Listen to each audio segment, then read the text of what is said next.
Hi everyone, Morgan here. I have my dehydrator back and we're going to be doing some dehydrating. Did you know that you can dehydrate frozen vegetables and fruits? In fact, these are frozen blueberries and we're putting them in here. And I'm going to show you how I'm going to use these frozen blueberries. I'm to grind them up into a powder, and then we're going to talk about the different ways to use that fruit powder in whatever you want to use it for. So we're going to talk about that in a little bit. And with the blueberries, I don't care if it gets like over dehydrated. I got blueberry hands. I don't really think there's ever such a thing as getting over dehydrated anyway, because the point is to get rid of most of the moisture as possible. The biggest things you want to keep in mind is the right temperatures. Some dehydrators don't have that variable temperature.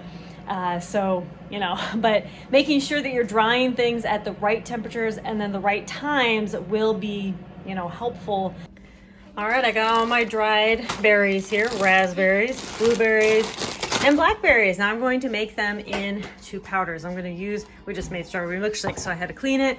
But I made sure it was nice and dry. So now we're going to grind them into a powder. I'm using a blender. You can use anything that can grind into a fine powder, and this should do just fine. I'm going to do them individually, give it a good wipe down, and then do it again. Wow, I got way more powder than I thought I was going to get. I thought I was going to get like a tiny little bit. I filled up almost a whole pint jar. That's amazing. That's fantastic. Okay, we're not quite done with the whole process. Let me set that down. That's the blackberries. Oh, look at these beautiful powders. They are gorgeous. This is blueberry, and blackberry. So the last step is going to be putting in some cornstarch or arrowroot powder, mixing it in a little bit to prevent clumping.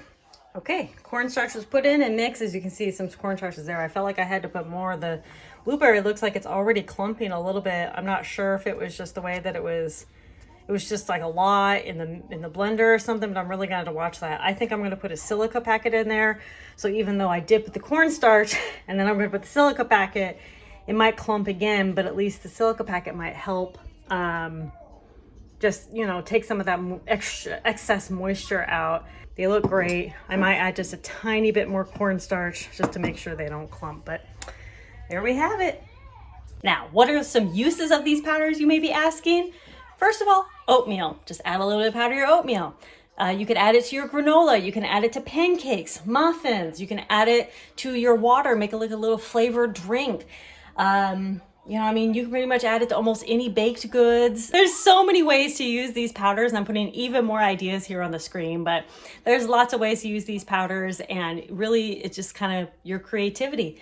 Are these super long-term? No. That's why I'm really not going to be putting them in a Mylar bag. And I'm really not going to, I'm just going to use them from the jars. I would say about a year, maybe a little bit more on these, just depending on like if they start to clump real bad or anything. This blueberry, there's just so much packed in there, and it's not looking fantastic. So I think I'm just going to have to use it. Up pretty good and, shake it every now and then or something, because it's awfully clumpy. All right, anyway, thank you all so much for watching. Making a dehydrated fruit powder is super easy and lots of various uses for them. I will talk to you all later. Conquer tomorrow by preparing today. Bye-bye.